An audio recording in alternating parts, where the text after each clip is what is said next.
Greetings to you all in the name of our Lord and Savior Jesus Christ. கர்த்தராகிய இயேசு கிறிஸ்துவின் நாமத்தில் உங்களுக்கு வாழ்த்துக்கள்.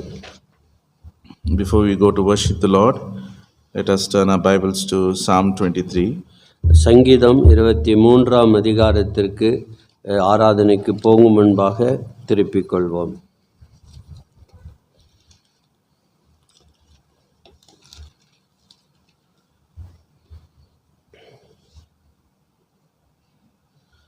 Verse 1, we shall read all together.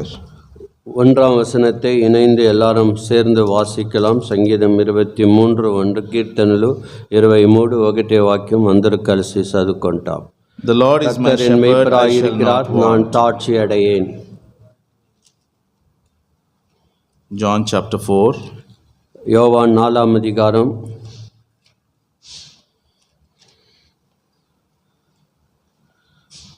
verse 22 to 24, we shall read all together. 22லிருந்து 24 வரைக்கு நாம் சேர்ந்து வாசிக்கலாம்.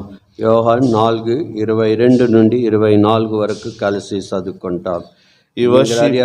தொழுது கொள்கிறீர்கள், நாங்கள் அறிந்திருக்கிறதை தொழுது கொள்கிறோம், ஏனென்றால் ரட்சிப்பு வருகிறது. உண்மையாய் தொழுது கொள்கிறவர்கள் பிதாவை ஆவியோடும் உண்மையோடும் தொழுது கொள்ளும் காலம் வரும். அது இப்போதே வந்து தம்மை தொழுது கொள்கிறவர்கள் இப்படிப்பட்டவர்களாய் இருக்க பிதாவானவர் விரும்புகிறார். Shall we pray and seek God's guidance for the meditation of the word before we go to worship? ஆராதனைக்கு கடந்து செல்லும் முன்பாக தேவனுடைய ஒத்தாசைக்காக அவரிடத்தில் ஜெபிப்போம். Gracious Lord, loving and heavenly Father, Almighty, all-powerful God, in the name of thy beloved Son, our Lord Jesus, we thank thee, Lord, for giving us this privilege, Lord, to come at thy presence, gather on the table, Lord, as thy congregation, Lord, saved and sanctified and set apart for thee in this world. Heavenly Father, Lord, as we come at thy presence, Lord, speak to me and speak to us thy word and prepare our hearts, Lord, to worship thee in spirit and in truth. Lord, these are thy children, thy multitude, thy congregation. Lord, I am the warm, dear Father, Lord, who yet, Lord, thou hast given me this privilege to stand and minister the word. Hide me behind the cross, bring us all of the sprinkling of thine blood. Lord, commit our uncle also into thy care as he's translating. Lord, give him the right attendance also. Once again, Lord, we pray those who are on the way, Lord, grant them safe journey mercies. Lord, those who are unable to come, Lord, give them their grace. And Lord, those who are neglecting to come to thine house, Lord, we pray that thou may encourage them to come to thine house. Lord, bless the ministry that is happening in, Lord, in dear Father, in Bangalore, in Karnataka, South India, rest of the India, and around the world, dear Father. Lord, thy name alone may be glorified.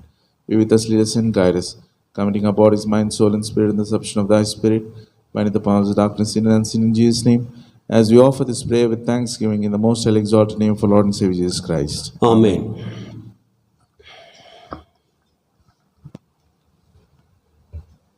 Many have not seen this day, but yet God has given us this privilege to come into his house once again in the third month, the first Sunday of the third month, to worship him. எத்தனை பேர் இந்த நாளை காணாமல் இந்த உலகத்தை விட்டு போயிருக்கலாம். இந்த வருடத்திலே 3வது மாதத்திலே முதல் ஞாயிற்றுக்கிழமை கர்த்தர் விதமாக நம்மை சேர்த்தபடியால் அவருக்கு நன்றி கூறுவோம். So yesterday God called Richard uncle. Today I got another news that auntie called as Ped Elizabeth auntie in Hebron was called to glory. நேற்றைய தினம் சகோதரன் ரிச்சர்ட் வேதநாயகம் அவர்கள் கர்த்தருக்குள் நித்திரை அடைந்தார்கள். அதே போல ஹைதராபாத்தில் ஒரு மூத்த சகோதரி எலிசபெத் அவர்கள் கர்த்தருக்குள் நித்திரை அடைந்தார்கள். So during those early days in late 60s and 70s and 80s, my mother was called as Chin Elizabeth in Hebron and auntie was called as Ped Elizabeth. And 1960-80 இருக்கும்போது ஜோசப்னுடைய தாயார் சின்ன எலிசபெத் என்றும் இப்போது கர்த்தருக்குள் மரித்த அந்த சகோதரி பெத்த எலிசபெத், பெரிய எலிசபெத் என்று அழைப்பார்கள். God is taking away his children. கர்த்தர் தம்முடைய பிள்ளைகளை இந்த உலகத்திலிருந்து மகிமையில் எடுத்து கொண்டு வருகிறார். And he is extending our days so that we may continue to experience his goodness in our lives. ஆகவே ஆண்டவர் நமக்கு இந்த ஜீவனை கொடுக்கிறார். அவருடைய நன்மை நாம் பிரதிபலிக்க ஆண்டவர் நம்மை ஜீவனோடு வைத்திருக்கிறார். And so that we may continue to worship Him as long as we dwell in this world. நாம் உயிரோடு இருக்கும் நாளெல்லாம் கர்த்தரை துதிப்பதற்காக தேவன் இவ்விதமாக நம்மை வைத்திருக்கிறார். Psalm 23 is a familiar chapter to all of us. சங்கீதம் 23 எல்லாருக்கும் மிக அருமையாக தெரிந்த ஒரு சங்கீதம். Probably this is the first memory verse that we also have learned since childhood. ஆகவே நம்முடைய சிறு வயதிலே ஒரு மனப்பாட வசனத்தை கற்றுக்கொண்டோம் என்றால் சங்கீதம் 23:1 தான் நம்முடைய மனப்பாட வசனமாய் கற்றுக்கொண்டோம். So God brought me this thought to share few points from this particular verse. ஆகவே சங்கீதம் 23 ஒரு சில ஞாபகத்தை தேவன் எனக்கு தந்தார். சில குறிப்புகளை உங்களோடு பகிர்ந்து கொள்கிறேன். This portion was my daily meditation on Friday morning. ஆகவே வெள்ளிக்கிழமை காலை என்னுடைய வேத பகுதி வாசிக்கும்போது இந்த சங்கீதம் என்னுடைய வேத பகுதியாக இருந்தது. So here we see David is calling the Lord is my shepherd. இங்கே தாவீது சொல்லுகிறான், கர்த்தர் என் மெய்ப்பராய் இருக்கிறார். David has called God in so many ways. அந்த தாவீது தேவனை பலவித நாமங்களிலே அவன் அழைத்திருக்கிறான். He has called him as my rock and my fortress. ஆகவே அவர் என் கண்மலை என் கோட்டை என்று சொல்லி இருக்கிறான். He is my deliverer and my shield.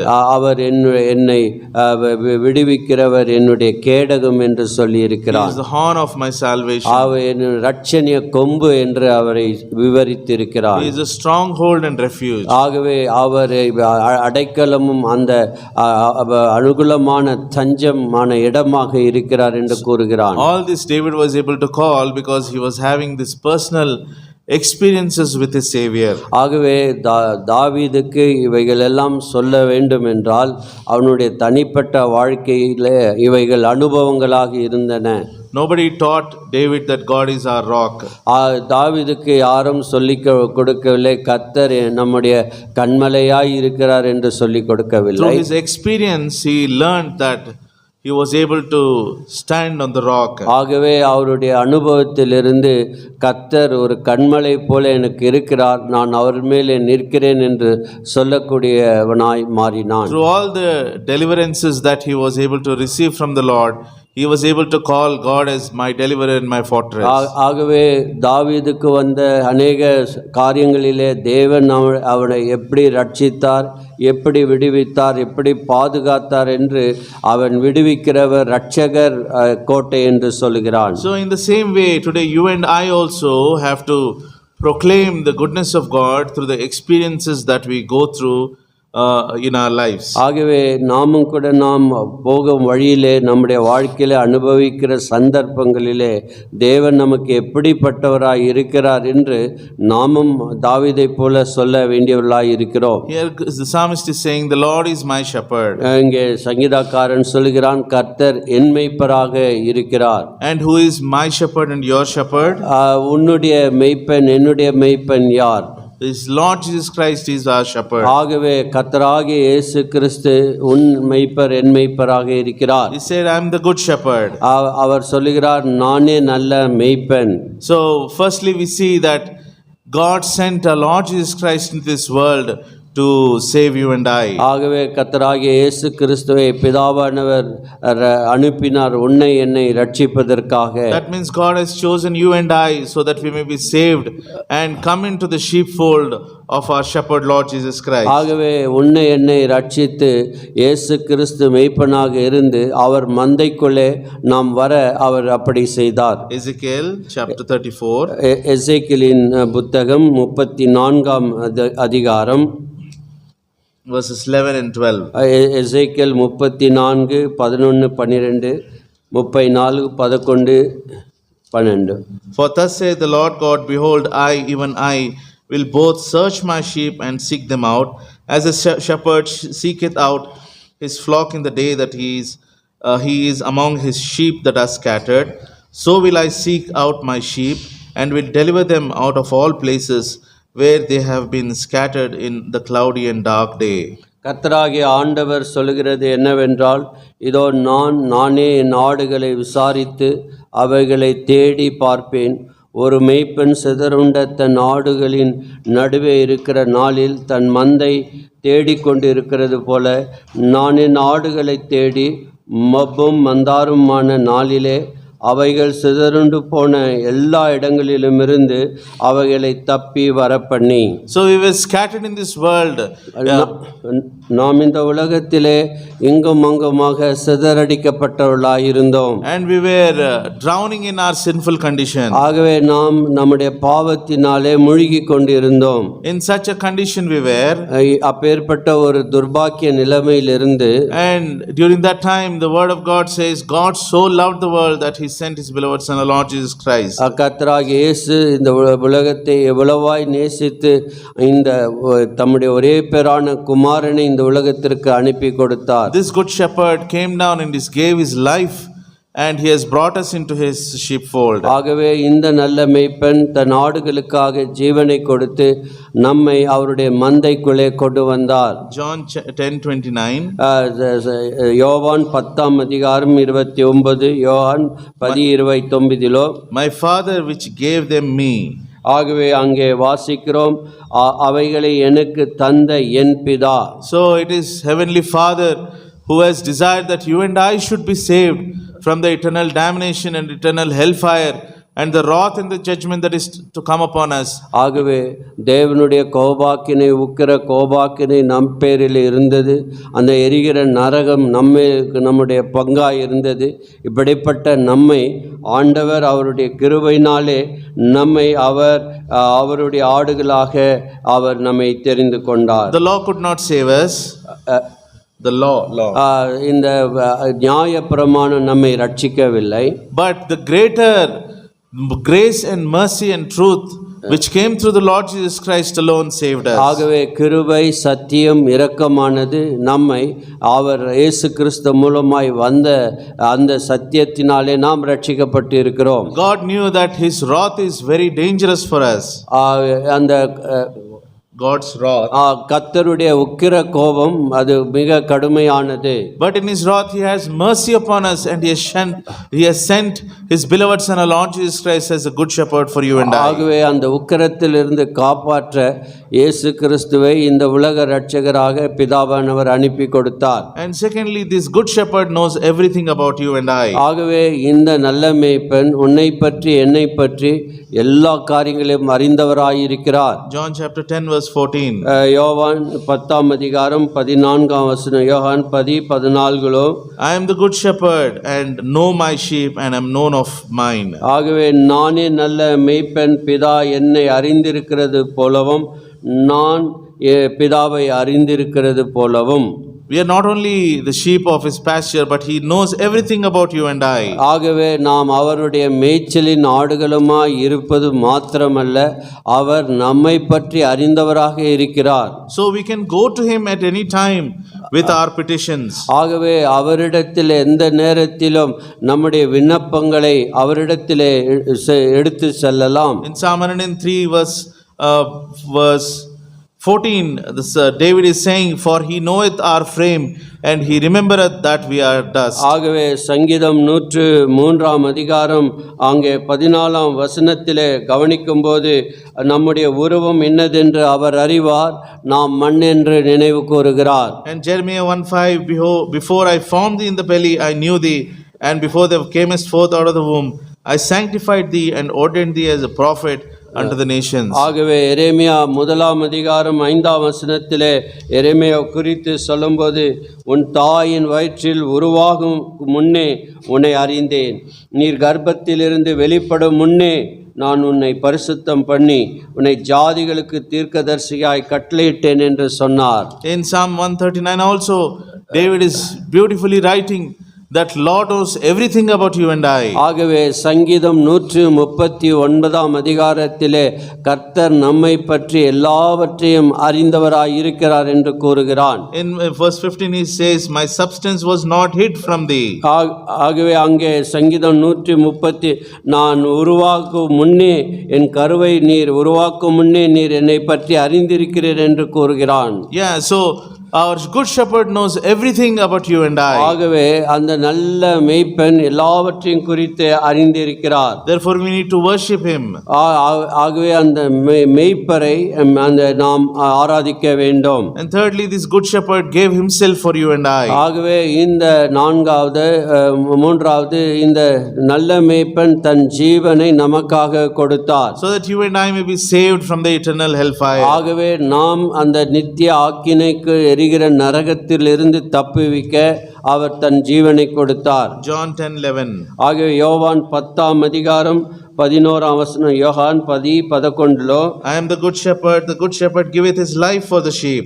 நானே நல்ல மேய்ப்பன் ஆடுகளுக்காக தன் ஜீவனை கொடுக்கிறான். Paul is writing, he is my shepherd who gave himself for me. ஆகவே பவுலடியார் சொல்லும்போது என்னை நேசித்து தன்னைத்தானே எனக்காக ஒப்பு கொடுத்த தேவகுமாரன் என்று கூறுகிறார். The Son of God who loved me and gave himself for me. ஆகவே என்னை நேசித்து அவர் தம்முடைய குமாரனை எனக்காக கொடுத்தார் என்று சொல்கிறார். And fourthly, he sought me, he searched me and he delivered me. ஆகவே அவர் என்னை தேடி கண்டுபிடித்து ரட்சித்தார். Ezekiel 32. எசேக்கியேல் 32ஆம் அதிகாரம், எசேக்கியேல் 32 verse 12. 12 வாக்கியமோ. Sorry, Ezekiel 34. క్షమించండి, ఎసేకియల్ 34, ఎసేకియల్ 34ఆం అధికారం. In mid verse it is written, so will I seek out my sheep and will deliver them out of all places where they have been scattered in a cloudy and dark day.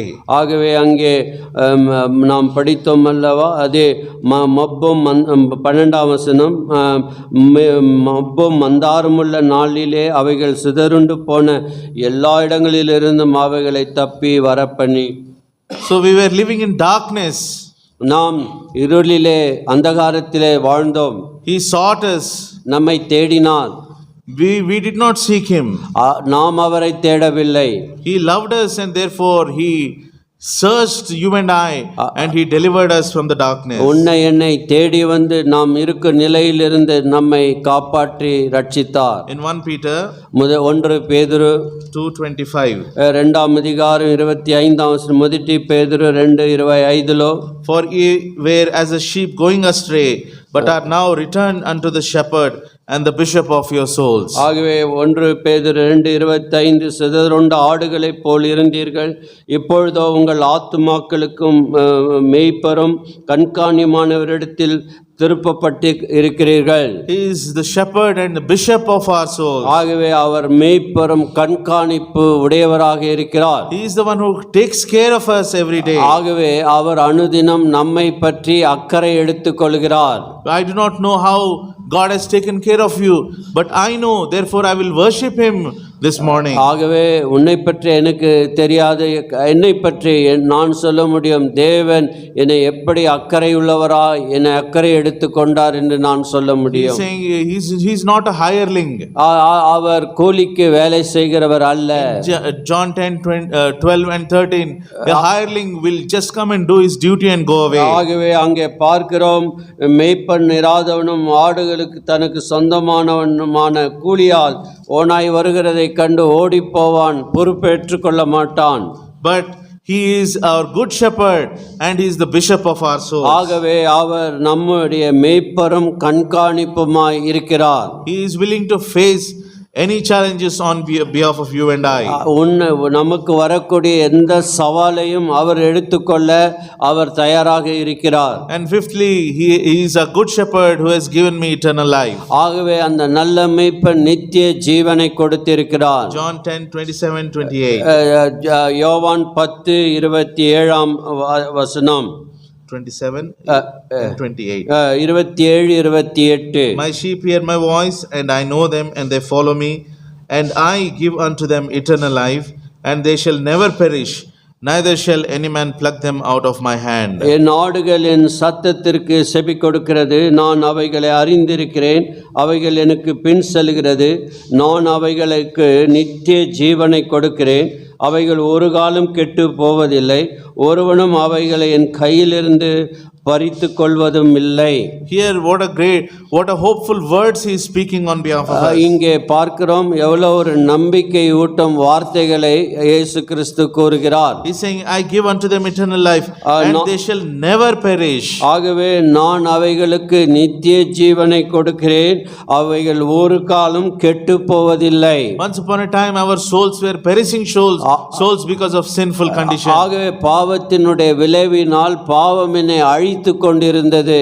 But now, when we believed on the Lord Jesus Christ, He has given us eternal life, and our soul will live forever and ever. ஆகவே அந்த நல்ல மேய்ப்பன் ஜீவனை கொடுத்ததினால் நாம் அந்த நித்திய ஜீவனை பெற்றிருக்கிறபடியால் நித்திய காலம் ஜீவனுள்ளவர்களாய் இருப்போம். And therefore He is saying they shall never perish. ஆகவே அவைகள் ஒரு காலம் அது கெட்டு போவதில்லை, அழிந்து போவதில்லை. And not only that, He is our shepherd who protects us in our spiritual journey. ஆகவே நம்முடைய ஆவிக்குரிய ஓட்டத்திலே இந்த நல்ல மேய்ப்பன் பாதுகாக்கிறார். 28 and 29.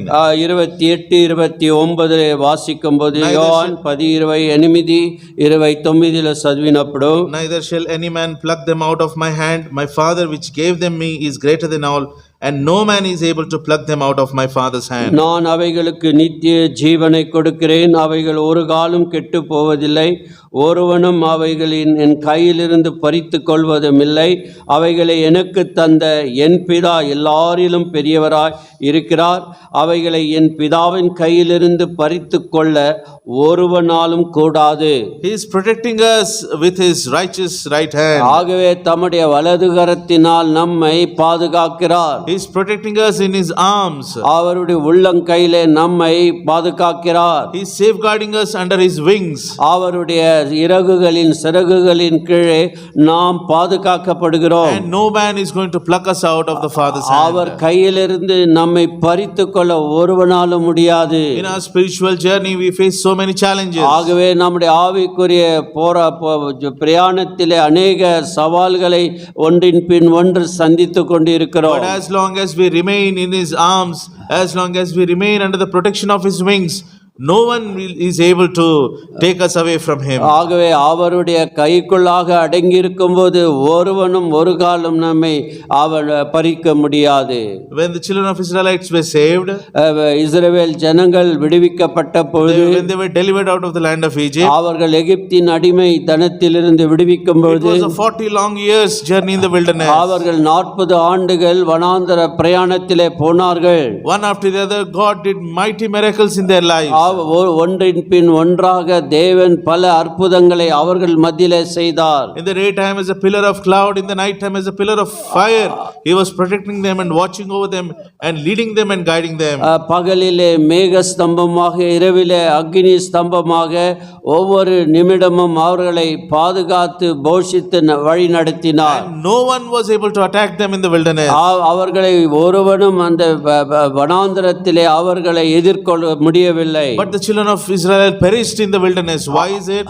ஆகவே ஆனாலும் இஸ்ரவேல் ஜனங்கள் அந்த அங்கே எகிப்திலே இருந்து வந்தவர்கள் வனாந்தரத்தில் அழிந்து போனார்கள். Because of their own disobedience. அவர்களுடைய கீழ்ப்படியாமையின் காரணத்தினால். They did not want to remain in the righteous right hand, in the protection of God's arm. ஆண்டவருடைய வலது கரத்தின் கீழாக அவர்கள் பாதுகாப்பாக இல்லாமல் விலகினதினால் அவர்களுக்கு அந்த அழிவு வந்தது. They saw His miracles one after the other, but they did not wanted to rest under His wings. ஆகவே அவர்கள் அவருடைய இறகுகளின் கீழே சிறகுகளின் கீழே தஞ்சமாக இருக்க அவர்களுக்கு விருப்பம் இல்லை. They desired to go back to Egypt. அவர்கள் எப்பொழுது பார்த்தாலும் நாங்கள் எகிப்துக்கு திரும்பி போவோம் என்று சொல்லுவார்கள். But they were not able to look forth unto the blessed hope which was waiting for them on the other side. ஆகவே அவர்களுக்கு ஒரு அருமையான நம்பிக்கை, ஒரு அருமையான தேசம் அவர்களுக்கு முன்பாக வைக்கப்பட்டிருக்கிறது என்ற நம்பிக்கை இழந்து போனவர்களாய் காணப்பட்டார்கள். Even in our Christian life, நம்முடைய கிறிஸ்தவ வாழ்க்கையிலே, from the day we are born again, நாம் எப்போது மறுபிறப்பு அடைந்தோமோ, from the day we have testified in the waters of baptism, எப்போது ஞானஸ்தானத்திலே திருமுழுக்கிலே சாட்சி கொடுத்தோமோ, we become pilgrims in this world. நாம் இந்த உலகத்திலே ஒரு யாத்ரீகர்களாய் And this இருக்கிறோம். world is not an end for us. ஆகவே இந்த உலகம் நமக்கு சொந்தமானதல்ல. Lord Jesus Christ is saying, I am preparing mansions for you in my Father's house. ஆண்டவராகிய இயேசு சொல்கிறார், உங்களுக்காக என்னுடைய பிதாவின் வீட்டிலே வாசஸ்தலங்களை And He's உண்டாக்குகிறேன். going to come and receive us to be with Him. ஆகவே நான் இருக்கக்கூடிய இடத்திலே வந்து உங்களை அழைத்து போவேன். As we journey in this world, we also tend to be tempted like the children of Israelites. நாமும் இந்த உலக யாத்திரையிலே இஸ்ரவேல் ஜனங்கள் எப்படி சோதனைக்குள்ளாக போனார்களோ அவ்விதமான சோதனைக்குள்ளாக நாமும் போகிறோம். Oh, how good was my life when I was not born again. ஆகவே நான் மறுபிறப்பு இல்லாத நான் எப்படி இருந்தேன். Oh, how wonderful my life was before. ஆகவே என்னுடைய வாழ்க்கை இதற்கு முன்பாக எப்படி இருந்தது. But now troubles after troubles. ஆகவே இயேசுவை ஏற்றுக்கொள்ளாததுக்கு முன்ன நன்றாக இருந்து இப்போ இயேசுவை ஏற்றுக்கொண்ட பிறகு பிரச்சனை மேல் பிரச்சனை. In this way Satan tries to drop off our spiritual life. ஆகவே இவ்விதமாக பாரு உன்னுடைய பிரச்சனைகள் ஏகப்பட்ட தலைக்கு மேலாக போய் கொண்டிருக்கிறது, இயேசுவை பின்பற்றி கொண்டிருக்கிறாய் என்று சாத்தான் கூறுகிறார். Therefore our good shepherd is protecting us. அந்த நல்ல மேய்ப்பன் நம்மை பாதுகாக்கிறார். He has given us the provision of the fellowship of the children of God. அவர் தம்முடைய பிள்ளைகளுடைய ஐக்கியத்திலே நம்மை வைத்து He காப்பாற்றுகிறார். has given us the word of God. தேவனுடைய வார்த்தை நமக்கு He has கொடுத்திருக்கிறார். given us people who can pray for us. ஆகவே நமக்காக ஜெபிக்கிறவர்களை தேவன் கொடுத்திருக்கிறார். This is all the work of God to protect us as we journey in our spiritual ஆகவே life. நம்முடைய யாத்திரையிலே நம்மை பாதுகாக்க தேவன் இந்த விதமான எல்லா காரியங்களையும் நமக்காக சவதரித்து வைத்திருக்கிறார். And therefore we should worship Him. ஆகவே அவரை ஆராதிக்க வேண்டும். And lastly, கடைசியாக and He will be with us and we will be with Him in the eternity. ஆகவே நாம் அவரோடு கூட அவர் நம்முடன் கூட நித்திய காலமாய் அங்கே இருக்க போகிறோம். We desire to see Him day after day. ஆகவே அவரை அனுதினம் தரிசிக்க போகிறோம். When will I see my Savior? நான் எப்போது என் இரட்சகரை காண்பேன். In Revelation chapter 7, வெளிப்படுத்தின விசேஷம் 7ஆம் அதிகாரம் verses 15 onwards. ஆகவே 7:15 படிக்கும்போது We shall read all together 15ஆம் வசனத்தை அனைவரும் சேர்ந்து வாசிப்போம். till the last verse 17. 17ஆம் வசனம் வரைக்கும். Therefore are they ஆனபடியால் before the இவர்கள் throne of தேவனுடைய God and சிங்காசனத்திற்கு serve Him day முன்பாக and night in இரவும் His பகலும் temple. அவருடைய And he that ஆலயத்திலே sitteth on அவரை the throne shall சேவிக்கிறார்கள். dwell among them. சிங்காசனத்தின் They shall மேல் hunger no more, வீற்றிருக்கிறவர்கள் neither இவர்களுக்குள்ளே thirst any வாசமாய் more, neither shall the இருப்பார்கள். sun இவர்கள் light on இனி them, nor பசியடைய any heat. விடுவதுமில்லை, For the Lamb which is in the midst தாகமடைவதுமில்லை, of the throne வெயிலாவது shall feed உஷ்ணமாவது them இவர்கள் and மேல் shall lead them படுவதுமில்லை. to the சிங்காசனத்தின் living மத்தியில் fountains இருக்கிற of water. ஆட்டுக்குட்டியானவரே And God shall இவர்களை wipe away மேய்த்து all இவர்கள் tears ஜீவ from their தண்ணீருள்ள eyes. ஊற்று அண்டையில் நடத்துவார். தேவன் தாமே இவர்கள் கண்ணீரை யாவையும் துடைப்பார் என்றான். One day we were going to be in His presence for ever and ever. ஒரு நாளிலே அவருடன் என்றைக்கும் சதா காலமும் அவரோடு கூட இருக்க போகிறோம். And He is going to be our sun at the time. அவர் நமக்கு அங்கே வெயில் இராது, அவரே வெளிச்சமாய் இருப்பார். And there will be no more temple. ஆகவே அங்கே இனி அங்கே தேவனுடைய ஆலயம் இருக்காது. Because the Lord Jesus Christ and the God Himself will be the temple for us. ஆகவே இயேசு கிறிஸ்துவே நமக்கு ஆலயமாக இருப்பார். Philippians பிலிப்பியருக்கு எழுதின நிருபம் chapter 4 4ஆம் அதிகாரம் and verse 19. பிலிப்பியர் 4:19. But my God shall supply all your need according to His riches in glory by Christ Jesus. என் தேவன் தம்முடைய ஐஸ்வரியத்தின்படி உங்கள் குறைவெல்லாம் கிறிஸ்து இயேசுவுக்குள் மகிமையிலே நிறைவாக்குவார். And in the eternity we are going to enjoy the richness of the glory of Lord Jesus ஆகவே Christ. அந்த மகிமையிலே அவருடைய ஐஸ்வரியங்களை அனுபவிக்க போகிறோம். This is the wonderful shepherd we have in our lives. ஆகவே இந்த அருமையான மேய்ப்பன் நம்முடைய வாழ்க்கையில இருக்கிறார். So the psalmist is able to say, the Lord is my shepherd. அதனால் தான் சங்கீதக்காரன் சொல்ல முடிகிறது, கர்த்தர் என் மேய்ப்பராய் இருக்கிறார். Have we been able to experience this good shepherd in our lives? இந்த மேய்ப்பரை நம்முடைய அன்றாட வாழ்க்கையிலே அனுபவித்திருக்கிறபடியால் நாமும் சொல்ல முடியும். If so, come let us worship Him in spirit and in truth. ஆகவே ஆவியோடும் உண்மையோடும் நாம் கர்த்தரை ஆராதிப்போம். Psalm 23:1 we shall read all together. சங்கீதம் 23ஆம் அதிகாரம் 1ஆம் வசனத்தை அனைவரும் சேர்ந்து வாசிக்கலாம். The Lord is my shepherd, கர்த்தர் என் I shall மேய்ப்பராய் not இருக்கிறார், want. நான் தாட்சி அடையேன். May the Lord bless these words. தேவன் இந்த வார்த்தைகளை ஆசீர்வதிப்பார்.